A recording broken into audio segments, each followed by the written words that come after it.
The views expressed in this podcast are solely those of the speaker and do not necessarily represent the opinions of the Consumer Healthcare Products Association.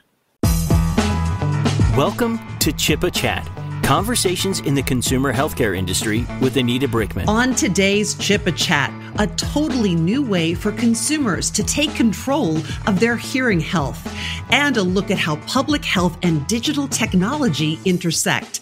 Today, we're talking about over-the-counter hearing aids and the number of adults who could potentially benefit. That's coming up. Listeners, hello? Hello? Can you hear me? Well, if you're one of the 30 million Americans experiencing hearing loss, there's some exciting news. OTC hearing aids are now available nationwide thanks to long-term efforts by Congress, the White House, FDA, and the consumer healthcare industry. It's a totally new way for consumers to care for their own hearing health and an interesting look at how public health and digital technology can intersect. Joining me to dive into this topic today is John Luna, CEO of Nuheara and chair of CHPA's Consumer Medical Devices Committee. He also serves on the Consumer Technology Association's Board of Industry Leaders and is chair of their Over-the-Counter Hearing Aid Standards Committee. Welcome, John. Thanks, Anita. Happy to be here. And we are also joined by Dr. Marcia Howard, who is CHPA's Vice President for Regulatory and Scientific Affairs and the staff lead on CHPA's Consumer Medical Devices Committee. Marcia, great to have you on as well. Thank you. Happy to be here. John, let's start with you. How big of a problem is hearing loss in the U.S.? I know I kind of made a joke at the beginning, but it's really not a joking matter. No, hearing loss continues to grow in the U.S. population and globally. We've got about 48 million Americans in the U.S. who have hearing loss that can benefit from the use of hearing aids. About 10 million have done something about it and are currently wearing devices to help themselves in different environments with their hearing loss. And there's 38 million Americans or so that actually have a need in the mild to moderate category. And this new change in regulation opens up access and affordability for that population for both personal sound amplifier products and hearing aids. And what is the difference there? What are the different options? Because you mentioned the amplification versus a hearing aid. What is the difference? So personal amplification products, basically just enhance sound. They're not necessarily personalized to a person's actual hearing loss or needs, and they're unregulated by the FDA. The OTC Hearing Aid Act and prescriptive hearing aids are regulated hearing aids by the FDA under FDA classifications and rules. And so those are intended to treat hearing loss and mitigate the challenges of someone's hearing loss, specifically to the hearing loss needs to the individual.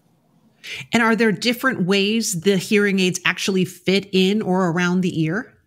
Yeah, there are a lot of different styles of hearing aids, right? Everybody thinks of the traditional hearing aid, the type that go over the ear. And, those have been popular for many, many years. And now we're seeing products like the Nuheara HP Hearing Pro and other products that have an earbud form factor or an in-the-ear form factor that are now made available to the public over the counter. Marcia, what about before 2021, before over-the-counter hearing aids were available? What did a person have to do to get fitted with one of these devices? Well, first you had to actually recognize that you had hearing loss. And once you figured out maybe I needed to see someone, then you would have to schedule an appointment with a doctor, usually an ear, nose, and throat or ENT physician, or you might also visit an audiologist who is also a licensed healthcare professional. So this meant the person had to schedule an appointment, perhaps take time off from work, and then go and take their prescription to a place where they can get a prescription hearing aid.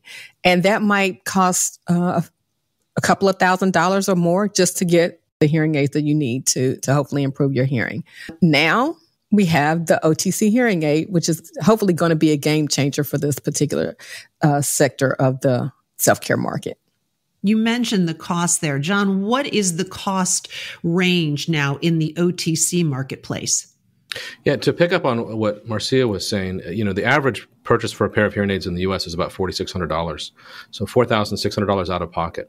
Wow. The OTC Hearing Aid Act, and that was part of the affordability. Not all of Americans can afford that, and not all of them had access to health care. And so now we see products in the OTC market from $199 a pair all the way to $3,000 a pair. So there's a big range between the OTC products. Our product, the HP Hearing Pro, is selling for $699 a pair. Wow, that is a big savings. Why the big cost continuum in the OTC space? Is it how strong these are, the way they work? I mean, you're talking about a couple $100 up to a couple thousand. What I guess decides the cost?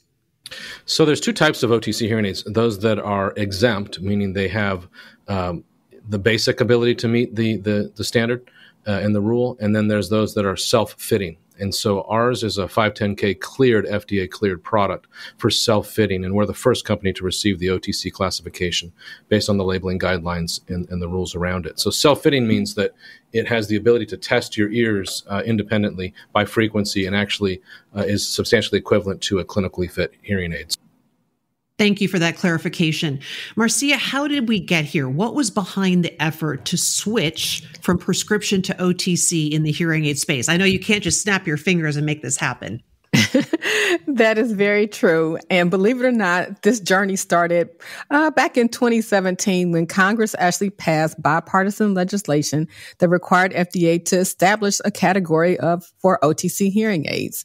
And then shortly after President Biden took office in 2021, he issued an executive order and asked or required the Health and Human Services Department to issue this proposed rule that led to where we are today. He asked FDA issue that proposed rule within 4 months of the executive order being issued.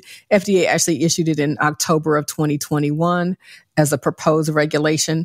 There was a time period for stakeholder input, including CHPA's comments were submitted to the docket based on this proposed regulation. And FDA finalized the regulations in August of 2022.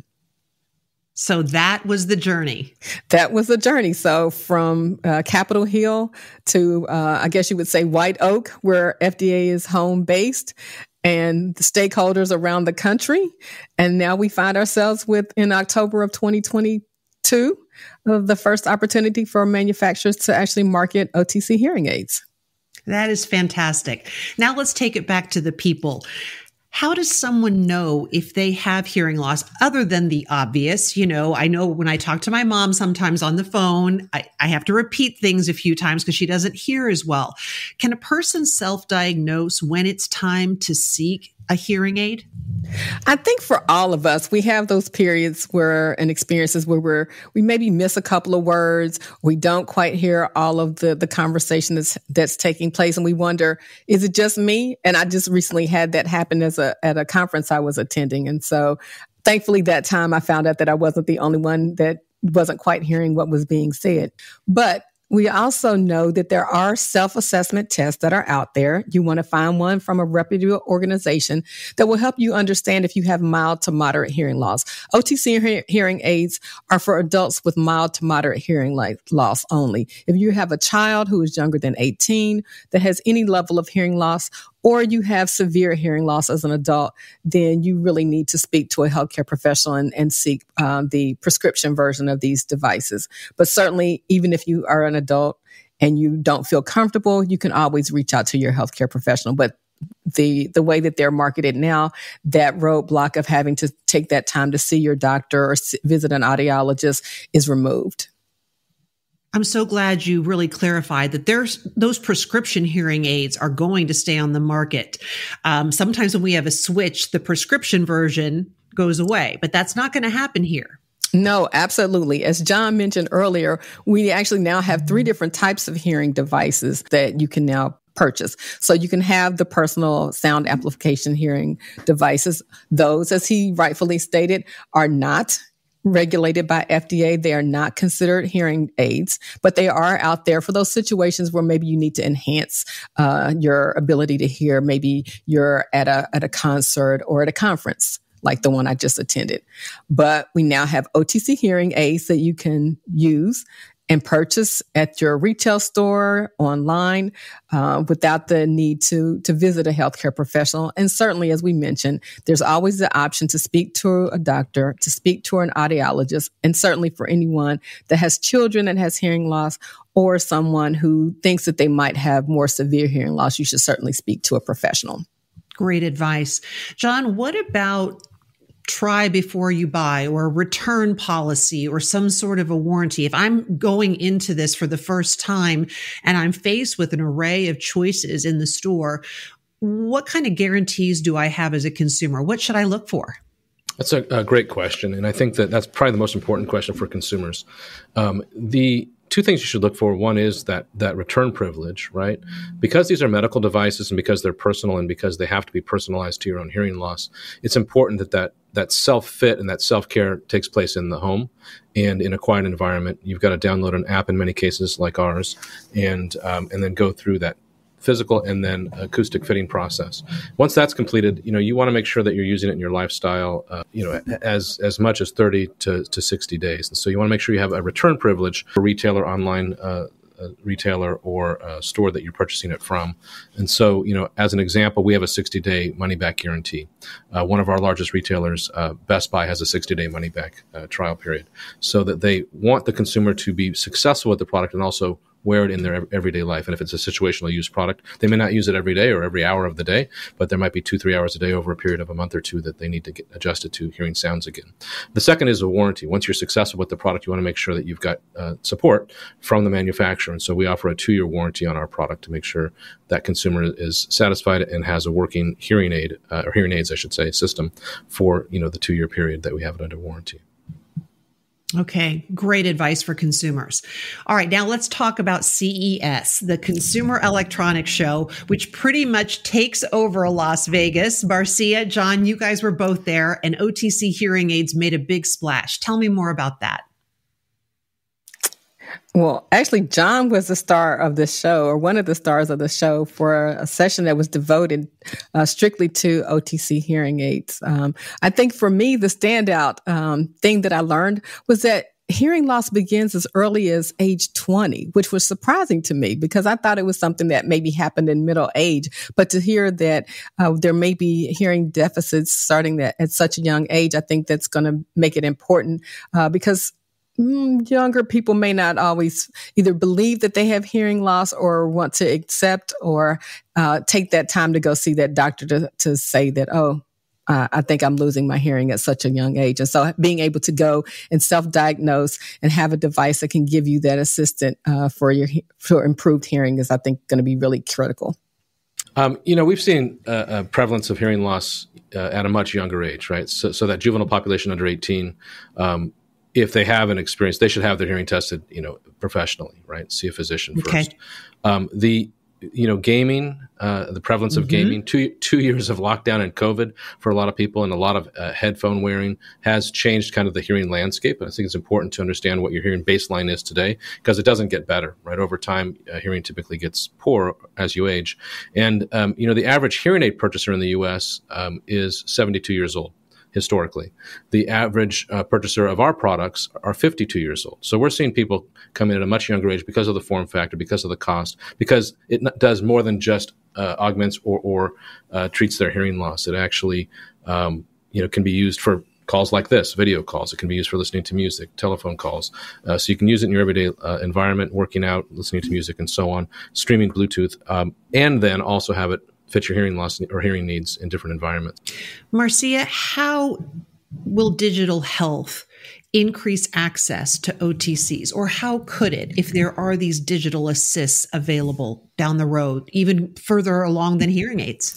Right. And thankfully, digital health isn't really new in the consumer space. I mean, we all know that there are digital pregnancy tests and digital ovulation predictors. So it's not that digital health is new to the self-care side. But with FDA recently putting out a proposed regulation that would allow for an additional condition of use for non-prescription products, there's an opportunity perhaps to switch over-the-counter medicines that would use some sort of technology to either aid in self-selection or in actual use of these products for more chronic conditions or long-term conditions that we haven't been able to do because the labeling alone wasn't sufficient to provide the consumer what they needed to know to use these drugs properly and effectively. So I think this sets the stage for what might be some really new and novel ways to bring self-care to the forefront. An exciting new world. Before we sign off, John, at first you and then Marcia, where can consumers go for more information about OTC hearing aids? And where can members of our industry go for more information about digital health? For our products, you can go to hphearingpro.com and you'll find out more information. And there's a FAQ section at the bottom of that page that can answer any questions. Marcia?